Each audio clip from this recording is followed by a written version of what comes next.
Welcome to another episode of Boring History for Sleep, where we explore the most tediously detailed aspects of historical customs to help you drift off into peaceful slumber. Tonight, we delve into the extraordinarily complex and rigid world of Victorian dinner party etiquette, a subject so thoroughly regulated that even the placement of a single spoon could determine one's social standing. Close your eyes and let yourself be transported back to the year 1875, to a grand Victorian mansion in London's Belgravia district. The gas lamps flicker softly in their ornate fixtures, casting a warm, amber glow over mahogany furniture and richly patterned wallpaper. Tonight, Lady Catherine Pemberton is hosting what she hopes will be the social event of the season, a formal dinner party for 16 distinguished guests.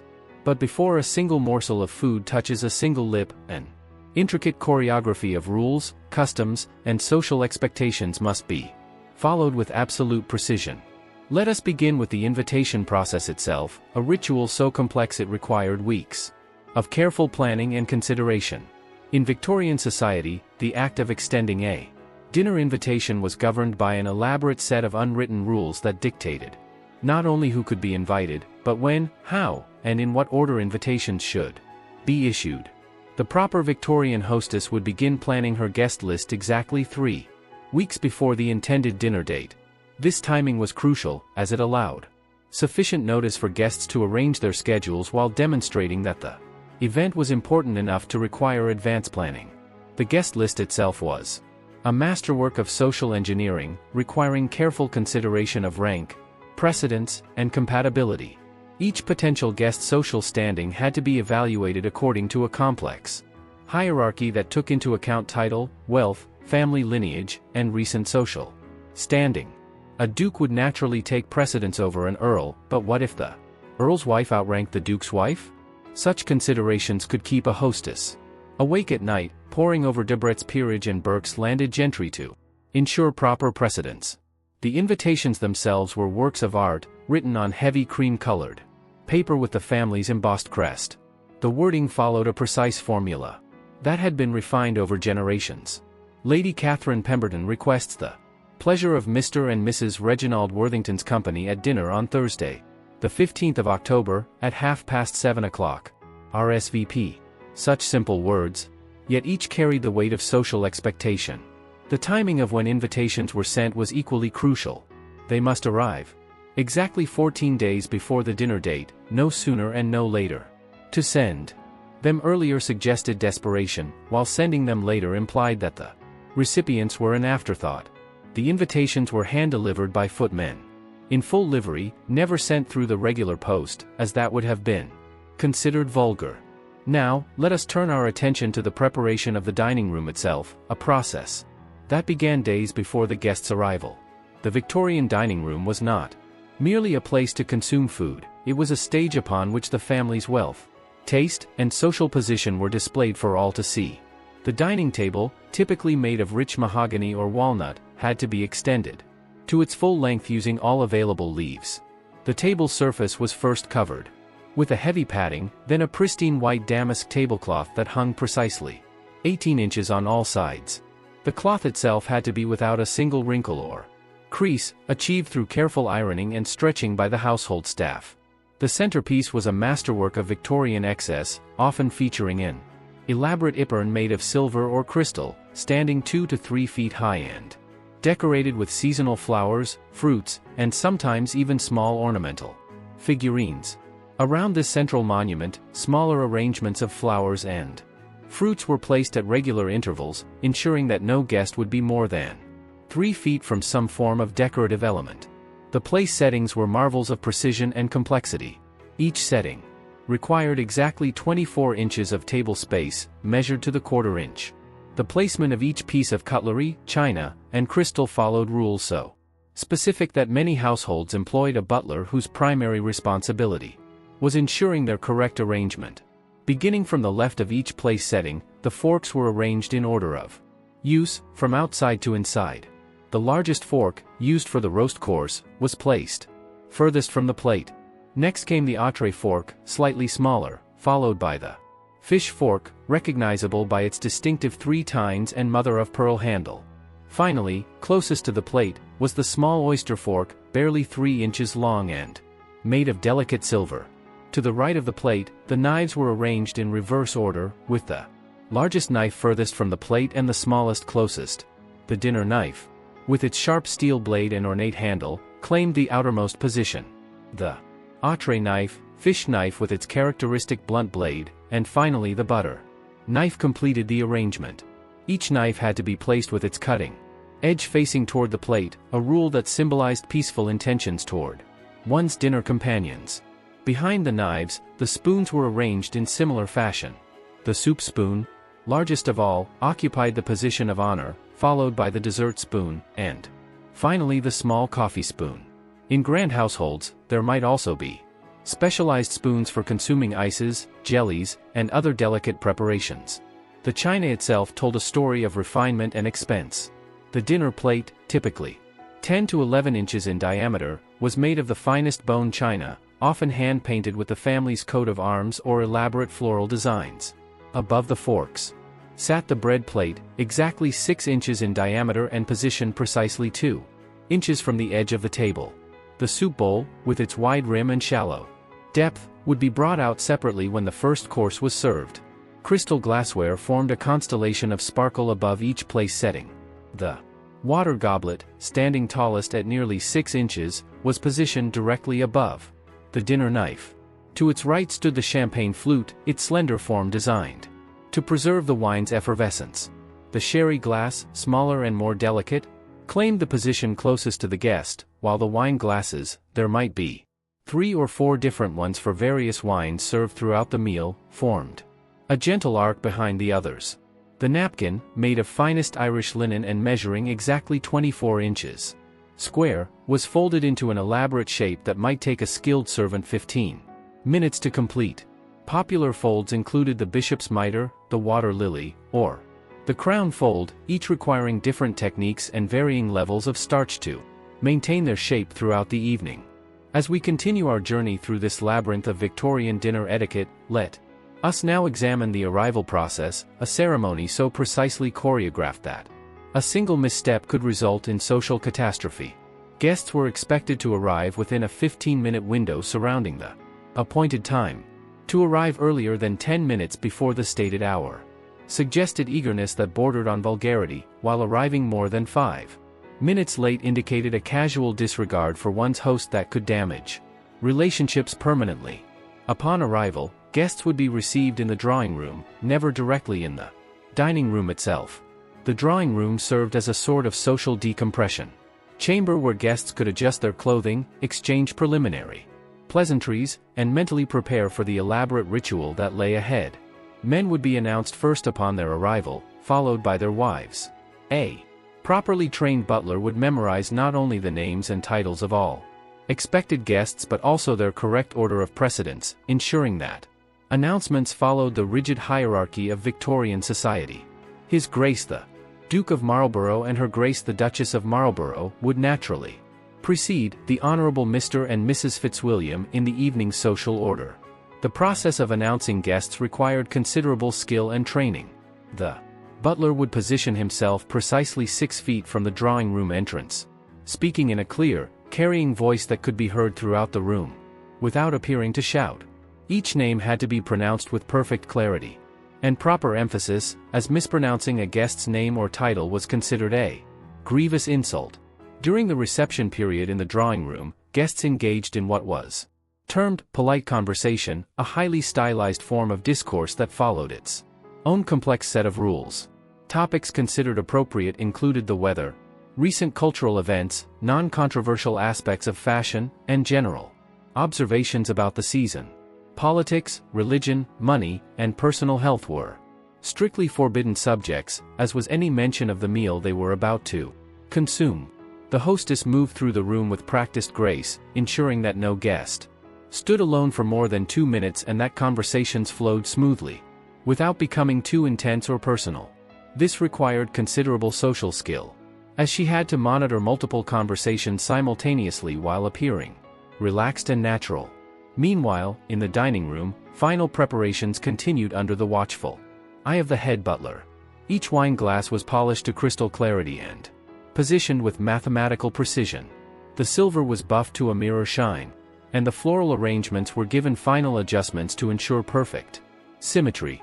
The question of seating arrangements represented perhaps the most complex challenge facing any Victorian hostess. The rules governing who sat where were so intricate that many society ladies kept detailed charts and consulted etiquette manuals for weeks before finalizing their decisions. The host and hostess occupied the head and foot of the table respectively, but beyond this basic principle, every other seat required careful consideration. Guests were seated according to strict order of precedence, with the highest-ranking gentleman seated to the right of the hostess and the highest-ranking lady to the right of the host. From these positions, rank descended alternately down both sides of the table. But rank was not the only consideration. Married couples were never seated next to each other, as this was considered antisocial. Young unmarried people were typically placed near each other to encourage conversation and potential romantic connections, but never in such obvious pairings as to suggest matchmaking. Age differences had to be balanced, ensuring that elderly guests were not isolated among the young, nor young people overwhelmed by their elders. The hostess also had to consider the personalities and interests of her guests, attempting to place compatible individuals near each other while avoiding potentially explosive combinations.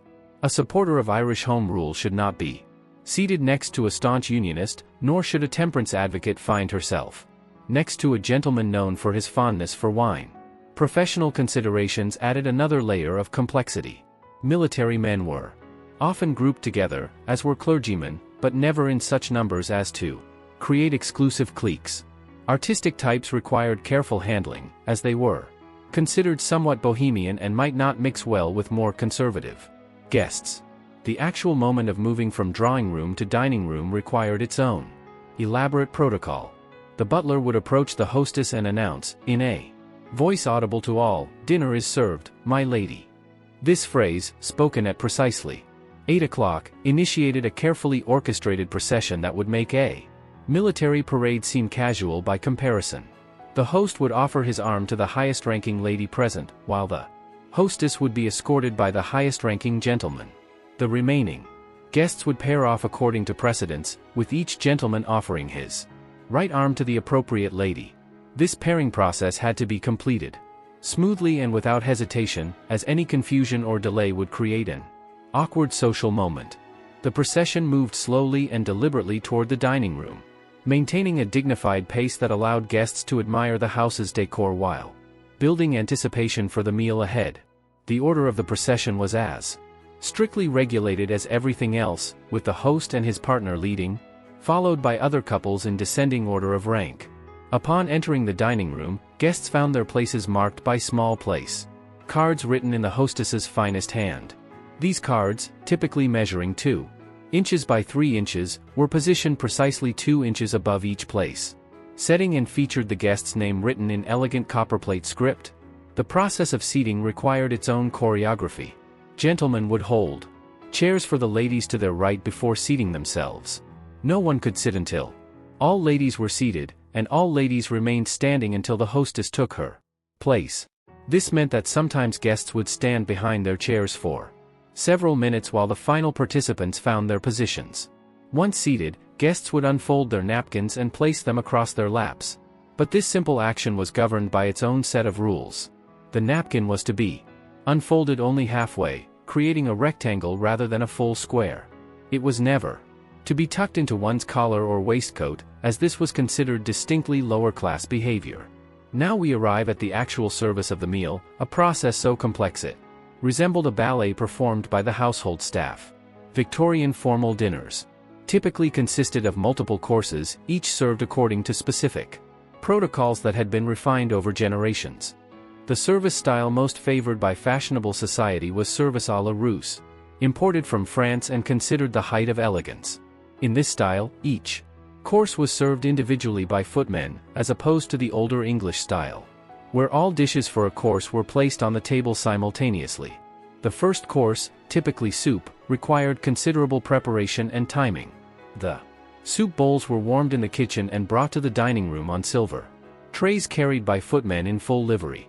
Each footman was responsible for serving Exactly 4 guests, approaching from the left and placing the bowl with practiced precision.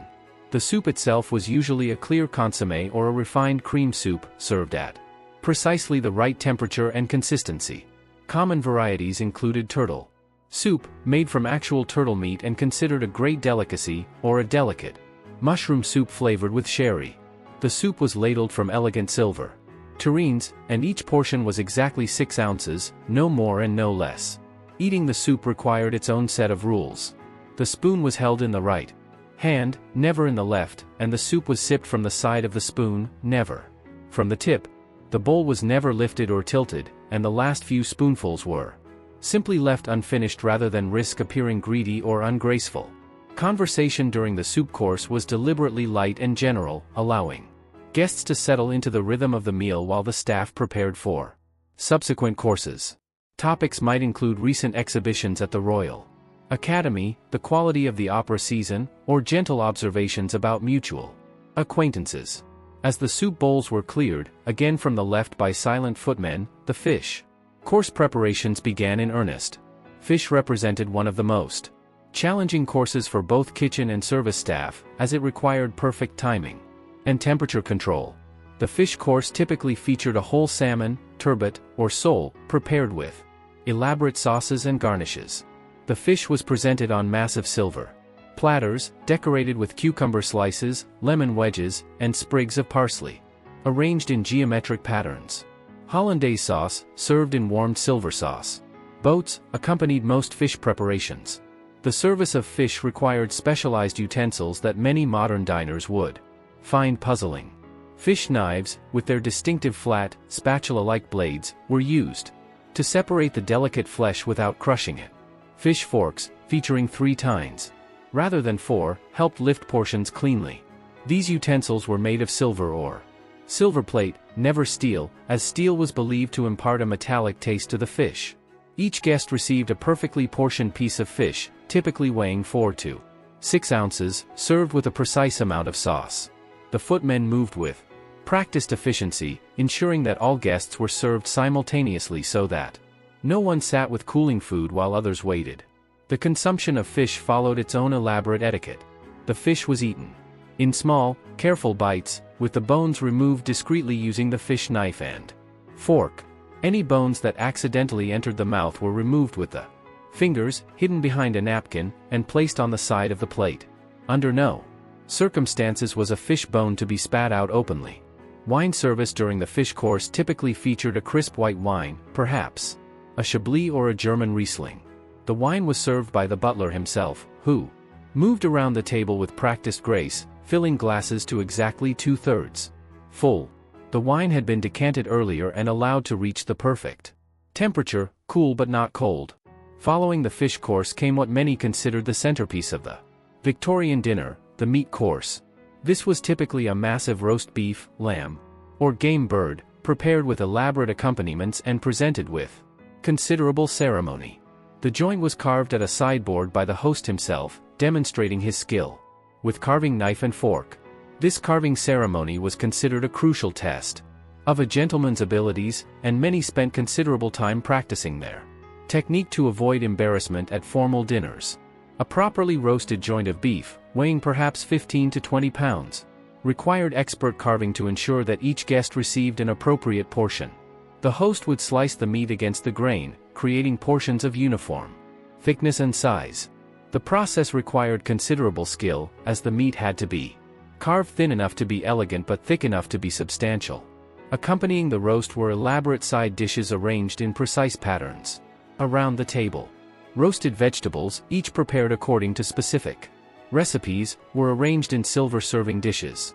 Brussels sprouts, artfully prepared and seasoned with butter and herbs, might be accompanied by roasted parsnips, glazed carrots, and roasted potatoes cut into perfect uniform shapes. Gravies and sauces accompanied the meat course, each served in its own specialized vessel. The gravy, made from the pan drippings and carefully strained to perfect clarity, was served in elegant silver sauce boats. Horseradish sauce, mint sauce, or other condiments were provided in small crystal dishes with specialized serving spoons. The service of the meat course required considerable coordination among the staff. Footmen moved in precise patterns around the table, ensuring that each guest received their preferred cut of meat along with appropriate vegetables and sauces. The timing had to be perfect, as meat that sat too long would cool and lose its appeal. During this course, conversation typically became more animated, as guests relaxed into the rhythm of the meal and the wine began to take effect. However, topics remained carefully controlled, avoiding anything that might prove controversial or disturbing to digestion. The consumption of meat followed established protocols that governed everything, from how to hold one's knife and fork to the proper way to signal when one had finished eating. The knife remained in the right hand throughout the course, while the fork stayed in the left. Cutting was done one bite at a time, never cutting up the entire portion at once. When a guest had finished eating, they would place their knife and fork parallel to each other on the right side of their plate, handles pointing toward 4 o'clock on an imaginary clock face. This silent signal informed the footmen that the plate could be cleared. Under no circumstances was a used utensil ever placed back on the tablecloth. Following the meat course came the game course, a distinctly British tradition that showcased the host's prowess as a sportsman and the kitchen's skill in preparing wildfowl and venison. Game birds such as pheasant, partridge, grouse, or wild duck were typically served, often presented with their plumage still attached as a form of decoration. The preparation of game required considerable expertise, as wild birds and animals had different textures and flavors than their domestic counterparts. Pheasant, for example, was traditionally hung for several days to develop its distinctive gamey flavor, while venison required careful preparation to avoid toughness. Game was typically served with traditional accompaniments that had been established over centuries of British hunting tradition. Bread sauce, made from milk-soaked breadcrumbs and seasoned with onion and spices, accompanied game birds. Cumberland sauce, a sweet and tangy mixture of red currant jelly, port, wine, and citrus, was served with venison. The service of game represented one of the most complex challenges for the dining room staff. Game birds were often carved at the table, requiring specialized carving techniques different from those used for domestic fowl. The carver had to navigate around small bones and irregular shapes while creating presentable portions for each guest. Wine service during the game course typically featured robust red wines capable of standing up to the strong flavors of wild meat. Burgundy, Bordeaux, or even a fine port might be served, each carefully selected to complement the specific game being offered. The etiquette surrounding game consumption was particularly complex, as the irregular shapes and small bones of wild birds required careful navigation. Guests were permitted to use their fingers to eat certain parts of game birds, particularly the wings and drumsticks, but this was done discreetly and with frequent use of finger bowls. Finger bowls, small crystal or silver bowls filled with warm water and sometimes scented with lemon or rose petals, were provided for each guest. These bowls were brought out by footmen between courses and placed above each guest's place setting. The water was used to clean fingertips discreetly, with the napkin used for drying. As the game course concluded, the table was cleared of all savory dishes, condiments, and related items. The tablecloth itself might be changed or at least refreshed, with crumbs carefully swept away using specialized silver crumb scrapers operated by footmen. The sweet course that followed represented a dramatic shift in both flavor and presentation. Victorian desserts were elaborate affairs, often resembling architectural monuments more than food. Charlotte russe, trifles, elaborate molded jellies, and towering pyramids of cream puffs graced the table. The preparation of Victorian sweets required considerable skill and artistry. Molded jellies might be shaped like flowers, castles, or even miniature landscapes, colored with natural dyes and suspended with fruits or decorative elements. These creations required hours of preparation and careful timing to ensure they set properly and maintained their shape. Ice creams and water ices were particularly prized, as they demonstrated the household's access to ice and the kitchen's technical skill. These frozen desserts were served in specialized ice cream plates, smaller and more delicate than dinner plates, and eaten with special ice cream spoons designed to cut through frozen preparations. The service of sweets required its own specialized equipment and techniques. Dessert forks and spoons, smaller and more delicate than their savory counterparts, were brought out specifically for this course. Dessert wines, typically sweet varieties like sauternes or tokay, were served in small glasses, designed to concentrate their complex flavors. Fruit course followed the sweets, featuring elaborate arrangements of seasonal fruits presented with considerable artistry. Grapes were arranged in perfect clusters, apples and pears were polished to a high shine, and exotic fruits like pineapples were displayed as symbols of wealth and sophistication. The consumption of fruit followed its own elaborate protocols. Pears and apples were peeled and cored at the table using special fruit knives, with the fruit then eaten in small, neat pieces. Grapes were eaten one at a time, with seeds discreetly removed from the mouth using a napkin. Orange sections were eaten with a dessert fork, never with the fingers. Nuts formed the final element of the dessert course, served in elaborate silver or crystal bowls and accompanied by specialized nutcrackers and picks. Walnuts, almonds, Brazil nuts, and hazelnuts were carefully selected for quality and appearance. The cracking and eating of nuts was a social activity that encouraged conversation and helped transition toward the conclusion of the meal. As the meal drew toward its close, the ritual of coffee service began. In the Victorian era, coffee was not served at the table but rather in the drawing room, creating a natural transition from formal dining to more relaxed socializing. The ladies would withdraw first, leaving the gentlemen to their port, cigars, and masculine conversation. This separation of the sexes was considered essential, allowing men to discuss business, politics, and other topics deemed unsuitable for feminine ears, while ladies could engage in their own conversations about social matters, fashion, and domestic concerns. The withdrawal of the ladies was accomplished with the same precision that characterized the entire evening. The hostess would catch the eye of the highest-ranking lady guest and rise from her chair. This signal prompted all other ladies to rise simultaneously, and they would file out of the dining room in reverse order of precedence, with the highest-ranking lady following the hostess and others following in descending order. The gentlemen remained standing until all ladies had departed, then reseated themselves, often moving closer together to facilitate conversation. Port wine was circulated in elegant crystal decanters, always passed to the left around the table. Each gentleman would pour for his neighbor, never for himself, in a ritual that emphasized courtesy and consideration. Cigars were offered from humidors maintained at precise temperature and humidity levels. The selection, cutting, and lighting of cigars followed its own elaborate protocol, with experienced gentlemen demonstrating proper technique. To younger men, the conversation during this masculine interlude covered business matters, politics, sporting events, and other topics considered inappropriate for mixed company. Meanwhile, in the drawing room, the ladies engaged in their own carefully structured social activities. Coffee was served from elaborate silver services, with each cup prepared according to individual preferences for strength and accompaniments. Small petit fours, chocolates, and other delicate sweets were offered to complement the coffee. The conversation among the ladies focused on social matters, family news, charitable activities, and cultural events. Fashion was always a popular topic, with detailed discussions of the latest styles from Paris, the merits of different dressmakers, and observations about the evening's attire. After approximately 30 to 40 minutes, the gentlemen would rejoin the ladies in the drawing room, bringing the dinner party to its social conclusion. This reunification required its own careful choreography, with gentlemen entering in order of precedence and seeking out appropriate conversation partners. The final hour of the evening was devoted to general socializing, perhaps some musical entertainment if the hostess had arranged for it, and the gradual conclusion of the social gathering. Card games might be organized for those who wished to participate, with tables set up for whist or other fashionable games. The departure process was as carefully regulated as every other aspect of the evening.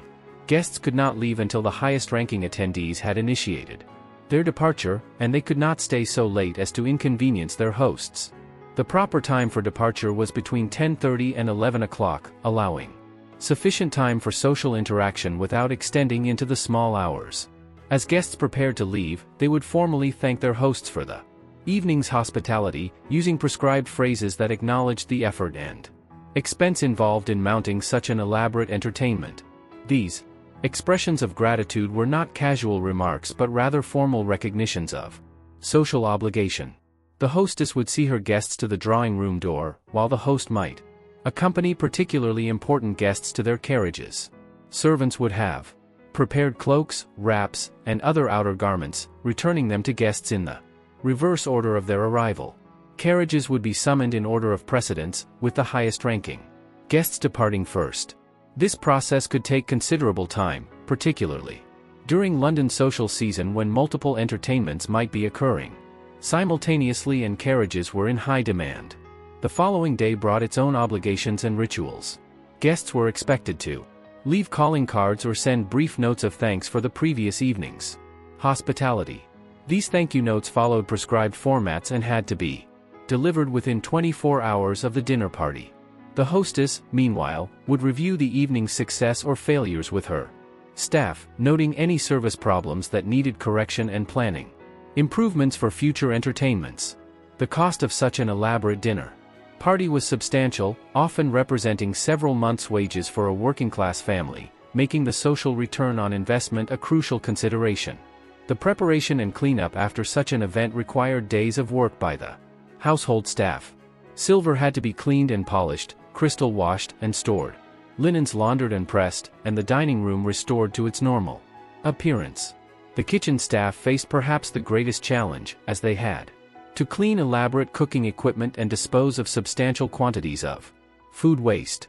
The social impact of a successful dinner party could last for months or even years, establishing or reinforcing the host family's position in society and creating obligations for reciprocal invitations from other families.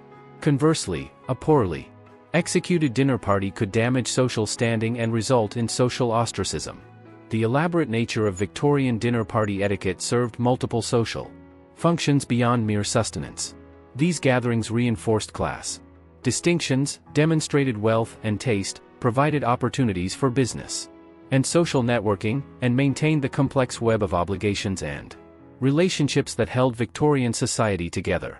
The rules governing these dinners were not arbitrary but rather served to create a predictable social environment where people of different backgrounds could interact safely and productively.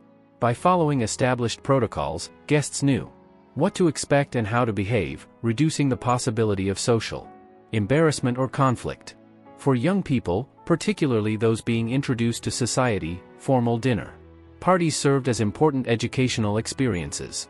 They learned proper behavior, observed social hierarchies, and began to understand the complex network of relationships that would govern their adult lives. The elaborate nature of the entertainment also served economic functions, providing employment for large numbers of servants, suppliers, and craftspeople. The demand for fine china, crystal, silver, and linen supported entire industries, while the consumption of exotic foods and wines created markets for goods from around the world.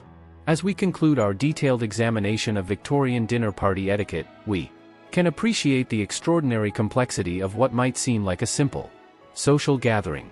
Every aspect of the evening, from the initial invitation to the final departure, was governed by rules that reflected the values, priorities, and social structures of an entire civilization. The precision and formality of these gatherings may seem excessive by modern standards, but they served important functions in their time and place. They created opportunities for social interaction, business development, cultural exchange, and personal advancement that might not have existed otherwise. The gradual disappearance of such elaborate formal entertaining reflects broader changes in society, technology, and social values. The rise of professional dining establishments, changes in domestic architecture, the reduction in household staff, and shifting attitudes toward formality have all contributed to the decline of the Victorian dinner party tradition. Yet something of this tradition persists in modern formal dining, diplomatic entertaining, and special occasions where ceremony and protocol still matter. Understanding these historical practices helps us appreciate the care, thought, and artistry that went into creating memorable social experiences.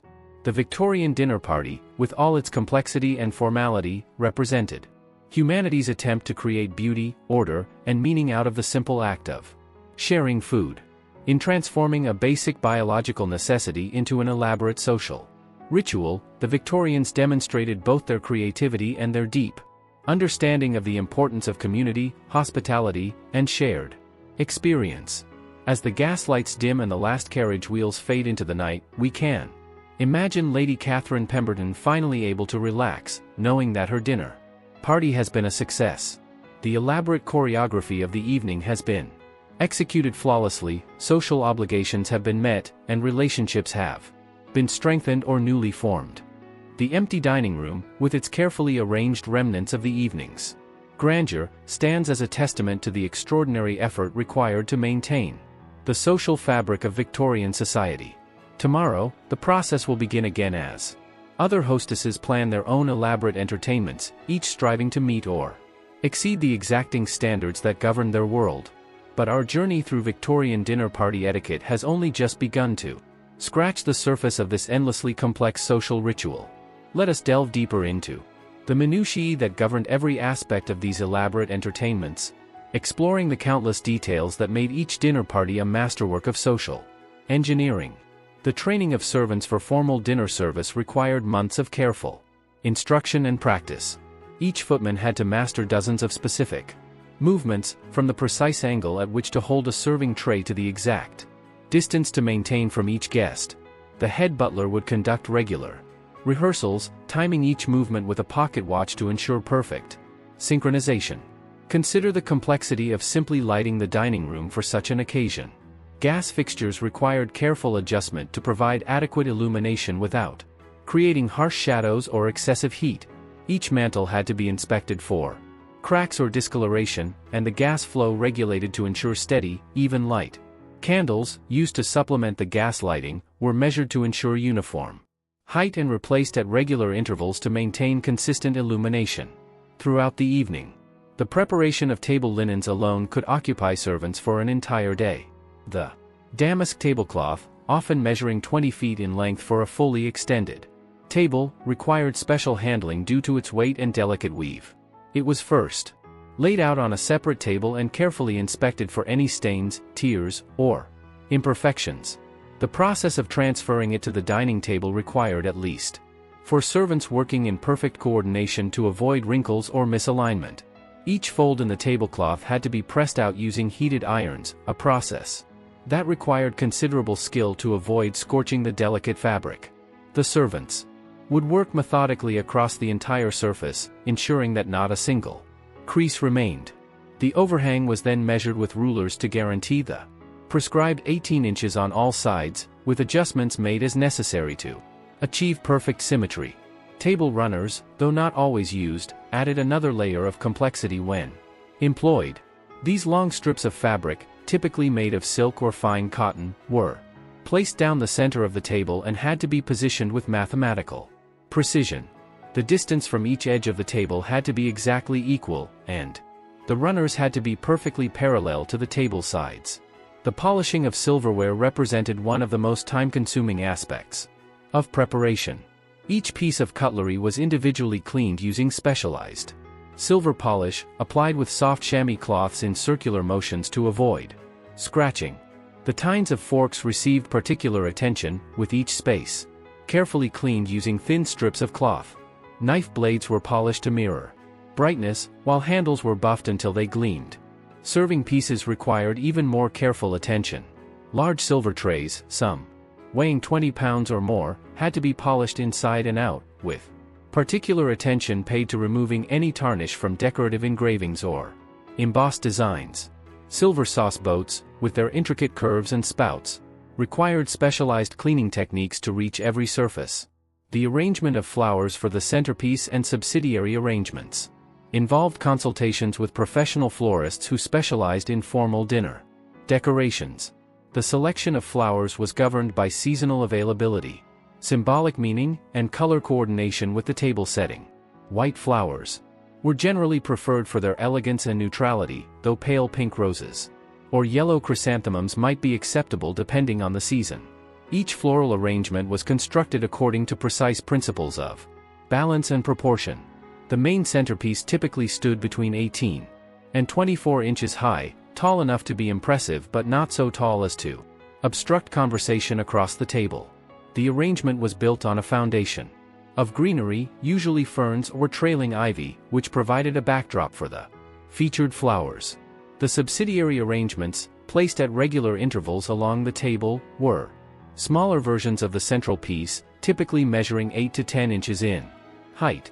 These had to be positioned so that they did not interfere with the placement of serving dishes or obstruct sight lines between guests. The spacing between arrangements was carefully calculated to ensure visual harmony while leaving adequate room for the elaborate serving pieces that would appear during the meal. Fresh flowers were preferred, but in winter months when suitable blooms were scarce, artificial flowers of the highest quality might be substituted. These artificial arrangements, often made of silk or fine paper, required their own specialized care to maintain their appearance and prevent the accumulation of dust or damage from handling. The selection and preparation of wines for a formal dinner represented another area of extraordinary complexity. The wine cellar of a proper Victorian household contained hundreds of bottles, carefully catalogued according to vintage, region, and optimal serving dates. The butler, in consultation with his master, would select wines weeks in advance of the dinner party, allowing time for proper preparation. Each wine required different treatment in preparation for service. Red wines might need to be brought up from the cellar several days early to reach proper serving temperature, while white wines required careful chilling in iceboxes or specially designed cooling chambers. The process of decanting red wines was particularly complex, requiring steady hands and expert knowledge to separate the wine from any sediment that might have formed during aging. Crystal decanters, often family heirlooms passed down through generations, were carefully washed and polished before use. The process of washing crystal required special attention, as the lead content that gave crystal its brilliance also made it more fragile than ordinary glass. Servants used soft brushes and mild soap solutions, rinsing with distilled water to prevent mineral deposits from clouding the crystal's clarity. The serving of wine during dinner followed protocols so specific that experienced butlers could recite them from memory. The wine service began with the fish course, typically featuring a light white wine such as Chablis or Sancerre. The butler would begin service with the highest-ranking lady guest, moving clockwise around the table and serving all ladies before attending to the gentlemen. Each glass was filled to exactly 2/3 capacity, a measurement the butler learned to judge by through years of practice. The bottle was held with the label facing the guest, allowing them to see what wine was being served, and poured with a steady hand to avoid drips or splashing. Between servings, the butler would twist the bottle slightly to prevent drops from falling onto the tablecloth. The progression of wines throughout the meal followed established patterns that had been refined over generations. Light wines preceded heavy ones, dry wines came before sweet, and the alcohol content generally increased as the meal progressed. A typical progression might include a champagne with the oysters, a white burgundy with the fish, a red Bordeaux with the roast, a full-bodied red with the game, and a sweet dessert wine with the sweets. Each wine change required the removal of previous glasses and the introduction of fresh ones, a process that had to be accomplished without disrupting the flow of conversation or the timing of the meal. Footmen would move silently around the table, collecting used glasses on silver trays while others followed behind with fresh glasses for the next wine. The coordination required for proper wine service extended beyond the dining room to the wine cellar and kitchen. Messages had to be sent at precise times to ensure that the next wine was properly prepared and ready for service. Temperature was crucial. White wine served too warm lost their refreshing quality, while red wine served too cold failed to release their full bouquet. Glassware itself represented a significant investment and required careful maintenance. A complete set of crystal for a formal dinner might include 6 or 8 different types of glasses for each place setting. Water goblets, champagne flutes, white wine glasses, red wine glasses, sherry glasses, port glasses, and liqueur glasses each had specific shapes designed to enhance the drinking experience. The washing and storage of this glassware required special facilities and techniques. Crystal glasses were never washed in the same sinks used for dishes, as contact with other items could cause chipping or cracking. Instead, they were washed individually in specially prepared solutions and dried with lint-free cloths to prevent water spots. Storage of crystal between formal occasions required its own elaborate procedures. Each glass was individually wrapped in soft cloth and stored in specially designed cabinets with padded shelves. The arrangement of glasses in storage followed the same hierarchical principles that governed their use, with the most valuable and delicate pieces receiving the most protection. The kitchen operations required to support a formal Victorian dinner party would challenge even modern professional establishments. The preparation timeline. extended over several days, with different elements of the meal prepared according to carefully coordinated schedules designed to ensure that everything reached the table at precisely the right moment. The selection of ingredients began weeks before the dinner party, with the cook and housekeeper consulting with preferred suppliers to secure the finest available products. For a dinner in late October, this might include arrangements with fishmongers for the freshest possible salmon, orders placed with butchers for perfectly aged beef, and negotiations with game dealers for the finest pheasant or venison. The procurement of exotic ingredients required even more advanced planning. Items such as turtle meat for soup, truffles for garnishes, or out-of-season vegetables might need to be ordered from London specialty suppliers weeks in advance. The cost of such ingredients was considerable, with a single turtle for soup costing more than many families spent on food in a month. Menu planning represented one of the most complex challenges facing the kitchen staff. The cook, usually a highly experienced professional who had served in grand households for decades, would work with the hostess to design a menu that balanced nutritional requirements, seasonal availability, guest preferences, and aesthetic considerations. Each course had to complement those that preceded and followed it, creating a harmonious progression of flavors and textures throughout the meal. The soup course, typically light and clear, was designed to stimulate the appetite without overwhelming the palate. The fish course provided a delicate transition to the heavier meat courses that followed. The preparation of soup stock alone could take 2 full days. Bones from beef, veal, and poultry were roasted to develop flavor, then simmered with carefully selected vegetables and herbs for 12 to 18 hours. The resulting stock was then strained multiple times through progressively finer sieves and cloths until it achieved perfect clarity. Clear soups, considered the height of culinary sophistication, required additional clarification using a process involving egg whites and ground meat. This mixture was stirred into the hot stock and allowed to coagulate, trapping particles and impurities. The result was then carefully strained through cloth to produce a crystal clear broth of intense flavor. The preparation of fish for formal service required exceptional skill and timing. Whole salmon, the preferred choice for grand occasions, might weigh 15 to 20 pounds and required careful handling throughout the preparation process. The fish was first cleaned and scaled, then poached in specially prepared court bouillon flavored with wine, herbs, and vegetables. The poaching process itself required constant monitoring to ensure that the fish cooked evenly without overcooking. The water temperature had to be maintained just below boiling, and the fish turned carefully to prevent breaking. Timing was crucial. A moment too long and the fish would become dry and flaky, too short, and it would be undercooked. Once cooked, the fish had to be carefully removed from the poaching liquid and transferred to serving platters without breaking. This process required special fish lifters and multiple pairs of skilled hands working in coordination.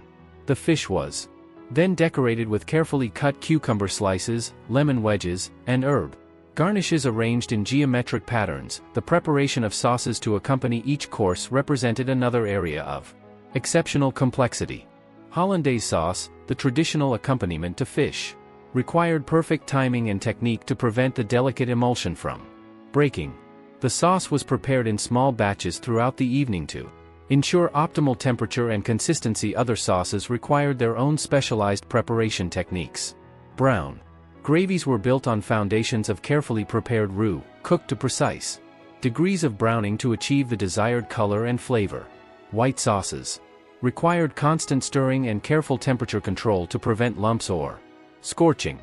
The meat course, typically the centerpiece of the dinner, required the most advanced planning and preparation. A prime rib roast, the preferred choice for grand occasions, might weigh 25 pounds or more and require several hours of careful roasting to achieve the perfect balance of exterior browning and interior doneness. The selection of the roast itself required expert knowledge of meat aging and quality. The beef had to be properly aged for tenderness while retaining sufficient firmness for carving. The external fat covering was trimmed to precise specifications, leaving just enough to provide flavor and moisture during cooking, while ensuring even browning. Roasting such a large piece of meat required careful monitoring and basting throughout the cooking process.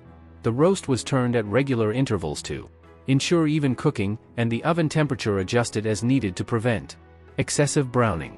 A meat thermometer, still a relatively new invention in Victorian times, might be used by progressive cooks to monitor internal temperature. The carving of the roast represented one of the most visible tests of the host's skill and sophistication. The carving station, typically a specially designed sideboard with marble top and built-in warming drawers, was positioned where guests could observe the process. The host would use specially designed carving knives and forks, often family heirlooms passed down through generations. Proper carving technique required years of practice to master. The meat had to be sliced against the grain to ensure tenderness, with each slice cut to uniform thickness. The host had to work quickly to prevent the meat from cooling while ensuring that each guest received an appropriate portion according to their appetite and social standing. The game course, a distinctly British tradition, presented its own unique challenges for kitchen staff. Wild birds such as pheasant, partridge, or grouse required different preparation techniques than domestic poultry. The birds were typically hung for several days to develop their characteristic gamey flavor, a process that required careful monitoring to prevent spoilage. The preparation of game birds began with careful plucking and cleaning, processes that required considerably more skill than dealing with domestic fowl. The irregular sizes and shapes of wild birds made uniform cooking challenging, requiring constant attention and frequent basting to prevent drying. Game was often presented with its plumage partially restored, creating dramatic visual presentations that required considerable artistic skill. The preparation of these decorative elements had to be completed well in advance of cooking, with the plumage carefully cleaned and preserved for assembly after cooking. Accompanying sauces for game followed traditional recipes that had been refined over centuries of British hunting tradition. Bread sauce, a uniquely British creation, required careful preparation to achieve the proper consistency and flavor. Milk was infused with onion, bay leaves, and spices, then thickened with fresh breadcrumbs and enriched with butter and cream. Cumberland sauce, the traditional accompaniment to venison, required the careful balancing of sweet and tart flavors. Red currant jelly was melted and combined with port wine, orange juice, and spices, then simmered to achieve the proper consistency and depth of flavor. The dessert course represented perhaps the greatest challenge for the kitchen staff, requiring skills that bordered on engineering and artistry. Victorian desserts were elaborate constructions that often defied gravity and challenged the laws of physics. Charlotte Russe, for example, required the construction of a cylindrical mold lined with ladyfinger cookies and filled with delicate Bavarian cream. The preparation of molded jellies required precise timing and temperature control. Gelatin, still a relatively expensive and labor-intensive ingredient, had to be prepared from scratch using bones and cartilage. The process of extracting gelatin involved hours of slow simmering, followed by careful straining and clarification. Creating decorative jellies in elaborate molds required artistic vision and technical skill. Colors were achieved using natural ingredients, cochineal for red, spinach for green, saffron for yellow. Multiple layers of different colors and flavors were built up gradually, with each layer allowed to set before the next was added. The unmolding of these elaborate creations represented a moment of high drama. In the kitchen, hours of work could be ruined if the jelly broke or collapsed during the unmolding process. The molds were carefully warmed and turned out onto serving platters with practiced precision. Ice creams and water ices represented the ultimate luxury in Victorian dining, requiring access to ice and considerable technical skill. Ice houses, specially constructed underground chambers, stored ice cut from ponds and lakes during winter months. This ice was carefully packed in sawdust and straw to preserve it throughout the warmer months. The preparation of ice cream required hand-cranked freezers that had to be operated continuously for 30 to 40 minutes to achieve proper texture. The mixture of cream, sugar, and flavorings was placed in a metal container, surrounded by ice and salt, which lowered the freezing temperature and allowed for faster freezing. Different flavors required different preparation techniques. Vanilla ice cream, considered the most sophisticated choice, used expensive vanilla beans imported from Madagascar. Chocolate ice cream required the finest cocoa powder, while fruit flavors used fresh fruit purees prepared specifically for the purpose. The service of ice cream required special equipment and timing. Ice cream plates were chilled in advance and brought to the table at the last possible moment. Special ice cream spoons, with their characteristic flat, paddle-like shapes, were designed to cut through frozen preparations without breaking. Water ices, considered even more refined than ice cream, required even more careful preparation. These delicate preparations were made with fruit juices or wine, frozen to a consistency that was firm but not hard. The timing of service was crucial, as water ices melted more quickly than cream-based preparations. The kitchen staff required for such elaborate preparations often numbered a dozen or more for a single dinner party. The head cook supervised multiple assistant cooks, each responsible for different aspects of the meal. Specialized positions included the sauce cook, responsible for all sauce preparations, the pastry cook, who handled all desserts and baked goods, and the garde manger, responsible for cold preparations and decorative work.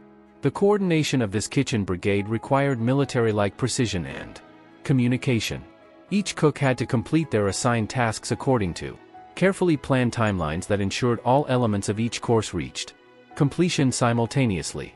The head cook served as conductor of this culinary orchestra, monitoring progress and adjusting timing as necessary. The serving staff, meanwhile, rehearsed their movements repeatedly to ensure smooth service. Each footman was assigned specific responsibilities and practiced his movements until they became automatic. The timing of service required split-second coordination. Too early and food would cool while waiting. Too late and guests would be kept waiting. The cleaning and maintenance operations following a formal dinner party represented a massive undertaking that often continued for days after the last guest departed. The dining room had to be completely restored to its normal state, with all special equipment cleaned and stored until the next formal occasion. The washing of dishes from such an elaborate meal required careful organization and specialized techniques. Fine china could not be washed in the same sinks used for everyday dishes, as the risk of chipping or breaking was too great. Instead, each piece was individually washed in specially prepared basins using the mildest soap available. Crystal glassware required even more careful handling. Each glass was washed separately and dried immediately to prevent water spots.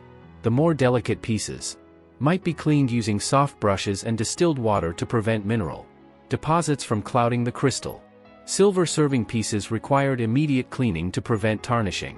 Each piece was washed with specialized silver soap, dried thoroughly, and polished with soft cloths. Large serving platters might require an hour or more of careful polishing to restore their mirror finish.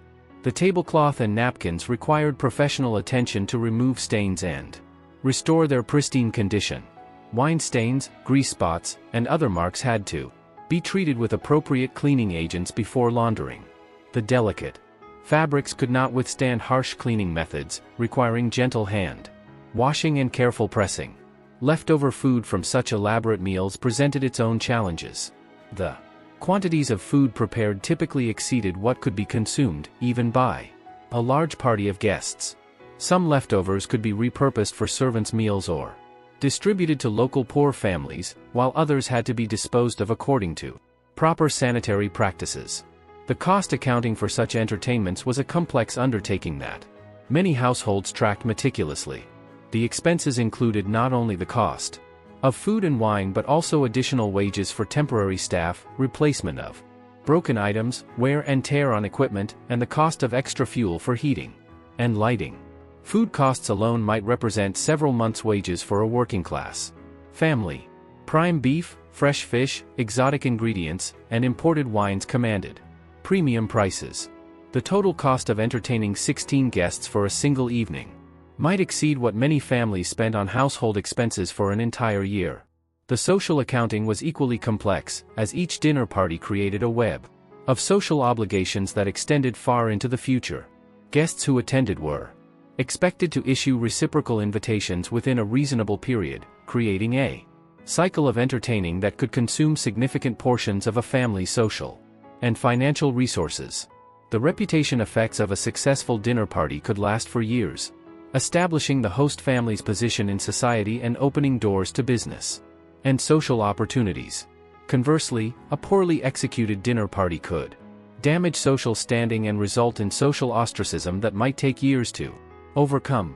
The physical toll on household staff was considerable, with preparations often requiring 18-hour workdays for several days running. The butler, cook, and senior staff bore particular responsibility for ensuring flawless execution, and the stress of managing such complex operations took its toll on their health and well-being.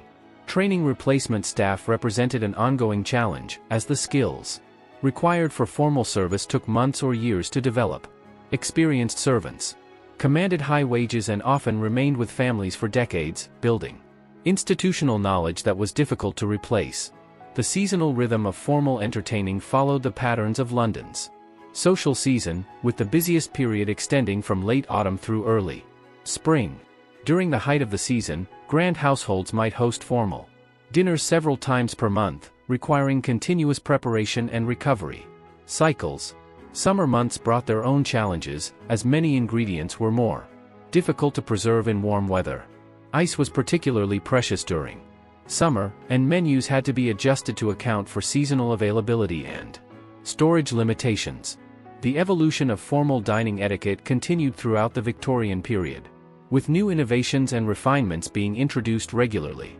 The adoption of service à la Russe, for example, represented a major change from earlier serving styles and required extensive retraining of staff and adjustment of dining room layouts. New technologies gradually influenced formal dining practices. Gas lighting replaced candles in many grand homes, requiring adjustments to dining room design and service procedures. The introduction of ice-making machines reduced dependence on natural ice, though the equipment was expensive and not widely adopted until later in the period. The influence of continental European practices, particularly French cuisine and service styles, continued to shape British formal dining throughout the Victorian era. Wealthy families often employed French chefs and adopted French serving techniques, though these innovations were sometimes met with resistance from more traditionalist households. Regional variations in formal dining practices reflected local customs and ingredient availability. Scottish households might feature more game and whiskey, while households near the coast emphasized fresh seafood. These regional differences added complexity to the already elaborate national standards. The role of women in managing formal entertaining was particularly complex, as they bore ultimate responsibility for social success while often having limited direct control over kitchen operations. The hostess had to coordinate with multiple departments of the household while maintaining her role as gracious social leader.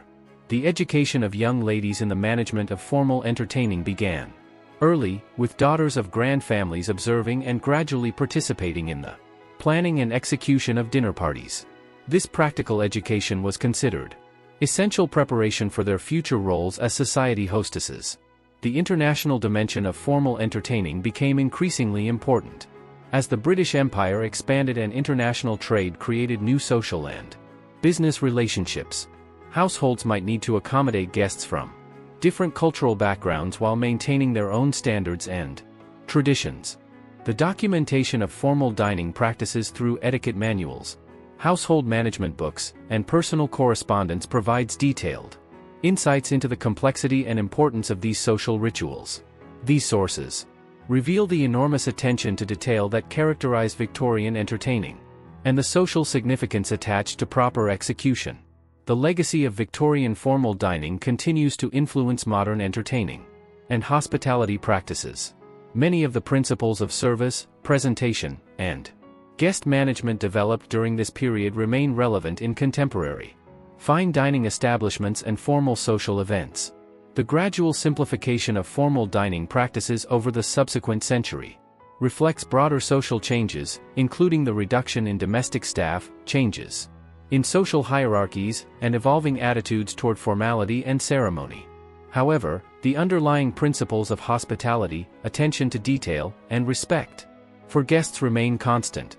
The study of Victorian dinner party etiquette reveals the enormous complexity of social life during this period and the extraordinary efforts required to maintain social position and relationships. These elaborate rituals served multiple functions, from demonstrating wealth and taste to creating opportunities for business and social networking. The psychological aspects of formal entertaining were equally complex, as guests and hosts navigated intricate social hierarchies while maintaining facades of effortless grace and natural superiority. The pressure to perform correctly was enormous, and social mistakes could have lasting consequences. The seasonal cycle of formal entertaining created rhythms that structured the social calendar and influenced many aspects of daily life. Families planned their entire year around the social season, with extensive periods of preparation, followed by intense periods of entertaining and socializing. The economic impact of formal entertaining extended far beyond individual households, supporting entire industries devoted to luxury goods, specialized services, and elaborate preparations. The demand for fine china, crystal, silver, and linens created employment for thousands of craftspeople and artisans. The international trade implications were equally significant, as the demand for exotic ingredients, fine wines, and luxury goods drove commerce with distant regions of the world. A single formal dinner party might feature ingredients from dozens of different countries and colonies. The environmental costs of such elaborate entertaining were considerable, requiring enormous quantities of fuel for heating and lighting, vast amounts of water for cooking and cleaning, and generating substantial waste that had to be managed and disposed of properly. The technological innovations that gradually transformed formal dining practices reflected broader changes in society and industry. The development of improved cooking equipment, better preservation methods, and more efficient lighting systems all influenced the evolution of entertaining practices. The cultural significance of formal dining extended beyond mere social positioning to encompass concepts of civilization, refinement, and national identity. The ability to execute flawless formal entertainment was seen as a mark of cultural sophistication and social evolution. The artistic dimensions of formal entertaining, from table decoration to menu design to the choreography of service, represented serious aesthetic endeavors that influenced broader cultural movements and artistic expressions. The international diplomacy conducted through formal entertaining played important roles in business negotiations, political relationships, and cultural exchange. Many significant agreements and alliances were forged or strengthened around elaborate dinner tables. The gender dynamics of formal entertaining reflected broader Victorian attitudes toward women's roles and capabilities, creating complex situations where women exercised considerable behind-the-scenes power while maintaining public facades of social dependence. The generational transmission of formal entertaining knowledge created traditions that lasted for centuries, with families passing down specific recipes, service techniques, and social practices through multiple generations. The regional and class variations in formal entertaining practices created a complex social geography where different standards and expectations operated simultaneously within the same society. The seasonal ingredients and their procurement created elaborate supply chains that connected remote agricultural regions with urban centers of consumption, influencing farming practices and rural economies. The preservation and storage techniques required for elaborate entertaining drove innovations in food science and household technology that had broader applications throughout society. The timing and coordination challenges of formal entertaining required organizational skills that were transferable to many other complex undertakings, from military operations to industrial management.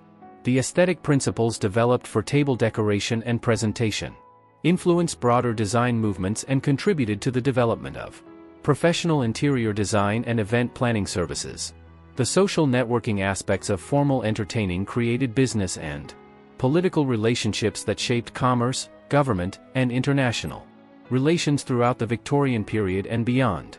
The educational functions of formal entertaining, particularly for young people being introduced to society, provided practical training in social skills, cultural knowledge, and relationship management that served them throughout their lives. The psychological pressures of formal entertaining, from host anxiety to guest performance stress, created shared experiences that bonded social groups while simultaneously creating hierarchies and exclusions. The financial calculations required for formal entertaining, from cost-benefit analysis of guest lists to long-term social investment strategies, required sophisticated economic thinking and planning capabilities. The risk management aspects of formal entertaining, from menu planning to service coordination to crisis management, required contingency planning and problem-solving skills that were applicable to many other endeavors. The quality control standards required for formal entertaining, from ingredient selection to service execution to guest satisfaction, established principles that influence broader concepts of excellence and customer service. The innovation and adaptation required to maintain competitive social positioning drove continuous improvements in entertaining practices and contributed to broader cultural and technological advancement. The international exchange of entertaining practices and culinary techniques facilitated cultural diffusion and contributed to the development of cosmopolitan social cultures in major cities around the world. The documentation and codification of entertaining practices through etiquette manuals and household guides created literary genres that influenced broader educational and cultural movements. The professional development opportunities created by formal entertaining, from specialized service positions to culinary careers, provided social mobility pathways for ambitious individuals from less privileged backgrounds. The artistic collaboration required for successful entertaining, from florists to musicians to decorative artists, created creative communities and influenced broader artistic movements and commercial relationships. The technological adoption patterns evident in formal entertaining, from lighting innovations to kitchen equipment improvements, reflected broader patterns of social and economic change throughout the Victorian period. And so our exhaustive journey through the intricate world of Victorian dinner party etiquette draws toward its conclusion, though we have barely scratched the surface of this endlessly complex social institution. From the first tentative planning stages through the final cleanup operations, every aspect of formal Victorian entertaining was governed by rules so detailed and expectations so precise that entire careers were built on mastering their complexities. The legacy of these elaborate social rituals extends far beyond their historical period, influencing contemporary concepts of hospitality, service excellence, and social grace. The attention to detail, respect for tradition, and commitment to creating memorable experiences that characterize Victorian entertaining continue to inspire modern event planners, restaurateurs, and hospitality professionals. As we imagine the last candle being extinguished in Lady Catherine Pemberton's dining room, the final piece of crystal being carefully stored away, and the exhausted but satisfied household staff finally retiring to their quarters, we can appreciate the extraordinary human effort required to create these moments of social perfection. The Victorian dinner party, in all its elaborate complexity, represents humanity's remarkable ability to transform basic necessities into transcendent experiences of beauty, community, and shared culture. May these detailed explorations of bygone customs and forgotten protocols ease your mind into peaceful rest, filled with dreams of perfectly arranged place settings and flawlessly executed service in a world where every detail mattered and every gesture carried meaning. Sleep well, knowing that somewhere in the misty realm between waking and dreaming, the eternal dinner party continues, with its endless procession of courses, its intricate dance of social hierarchy, and its never-ending attention to the countless details that made Victorian entertaining an art form of unparalleled sophistication and exhaustive complexity.